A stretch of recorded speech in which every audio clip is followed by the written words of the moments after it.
Hello, আসসালামু আলাইকুম। আমরা আজকে যে স্ন্যাক্সটা বানিয়েছি, এটা আমার বাসায় একবার বানানোর পর বারবার সবাই খেতেই চায়। এটা বানানোর জন্য প্রথমে আমাদের ব্রেড তৈরি করতে হবে। ব্রেডের জন্য প্রথমেই লাগবে হালকা কুসুম গরম দুধ, দুধে আইসিং সুগার, দেন ইস্ট।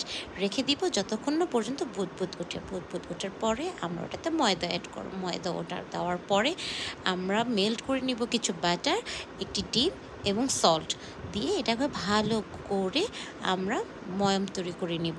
যতক্ষণ না পর্যন্ত এটা এরকম এই লেভেলের সফট হবে ততক্ষণ পর্যন্ত এটাকে রেখে দিতে হবে।